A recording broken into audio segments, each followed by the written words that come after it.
देश के श्रेष्ठ 25 सांसदों में भाजपा के 17 सांसद चुने गए। 543 लोकसभा सांसदों में से देश के चुने गए 25 श्रेष्ठ सांसदों में बीजेपी का दबदबा देखने को मिल रहा है। केवल चुनाव ही नहीं बल्कि अपने कामकाज से भी बीजेपी के सांसद लोगों के दिलों को जीत रहे हैं। ये बात 2020 के सर्वे में फेम इंडिया एशिया पोस्ट के जरिए सामने आया है और साथ में ये भी जानने को मिला है कि इस सर्वे में सबसे बुरी हालत देश की सबसे पुरानी और काफ़ी लंबे समय तक देश पर राज करने वाली कांग्रेस पार्टी की है, जिसके महज देश के श्रेष्ठ सांसदों की सूची में कांग्रेस के एक ही सांसद को जगह मिली है। अगर प्रदेश के आधार पर गुजरात पर एक नज़र डाली जाए तो यहाँ से 2 सांसद को जगह मिली है, जिसमें से एक गुजरात प्रदेश के भाजपा के अध्यक्ष एवं नवसारी के सांसद CR पाटिल को प्रभावशाली सांसद का तमगा मिला है और दूसरे कच्छ से भाजपा सांसद विनोद चावड़ा को व्यवहार कुशल सांसद का खिताब मिला है। उत्तरायण पर परिवार के 5 से 7 लोग ही अपनी छत पर उड़ा सकते हैं पतंग। गुजरात में उत्तरायण का पर्व बहुत ही जोरों शोरों से मनाया जाता है और उत्तरायण के पर्व को लेकर यहाँ की जनता में काफ़ी जोश और खुशी देखी जाती है, लेकिन इस बार कोरोना महामारी के चलते ये जोश कहीं कम दिख रहा है और व्यापार में भी कई कमी दिख रही है। गुजरात में सभी पर्वों में अहम उत्तरायण के पर्व को माना जाता है और इस बार इस पर्व पर पतंग उड़ाने के मामले में आम जनता को सरकार राहत देने के मामले में विचार कर रही है। गुजरात के उप मुख्यमंत्री नितिन पटेल ने कहा कि राज्य सरकार ने गुजरात की पहचान माने जाने वाले पतंग उत्सव का आयोजन नहीं करने का निर्णय किया है।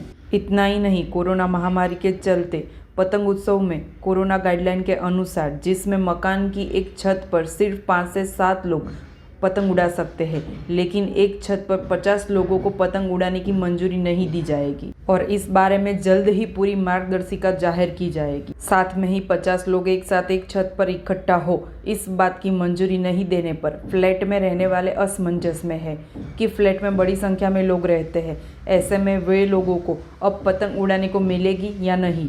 कोरोना वैक्सीन पर घमासान। कोरोना महामारी के चलते ये पूरा साल परेशानी और स्वास्थ्य को लेकर चिंतित में रहा है और ऐसे में कोरोना वैक्सीन का इंतजार अब खत्म हो गया है। Drug control general of India ने भारत में कोरोना वायरस की वैक्सीन के इस्तेमाल को मंजूरी दे दी है। सीएम योगी आदित्यनाथ ने कहा कि यूपी में 14 जनवरी से कोरोना टीकाकरण शुरू किया जाएगा।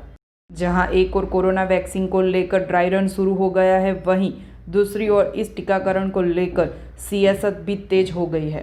अखिलेश यादव के उस बयान के बाद यूपी की सियासत और तेज हो गई है, जब कोरोना वैक्सीन को भाजपाई बताते हुए कहा कि हम भाजपा की राजनीतिक वैक्सीन नहीं लगवाएंगे। चुटकी लेते हुए कहा कि भाजपा का क्या भरोसा, इनकी वैक्सीन पर क्यों विश्वास करें। कोविड-19 की आड़ लेकर भाजपा महंगाई, बेरोजगारी व अन्याय को छिपाएगी और भाजपा ने पलटवार करते हुए कहा कि इस बयान के लिए अखिलेश यादव माफ़ी मांगे।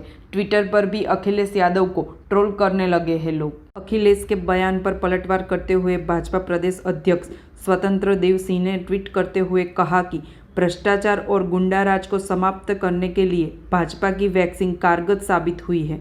आप कौन सी वैक्सीन की बात कर रहे हैं अखिलेश यादव जी?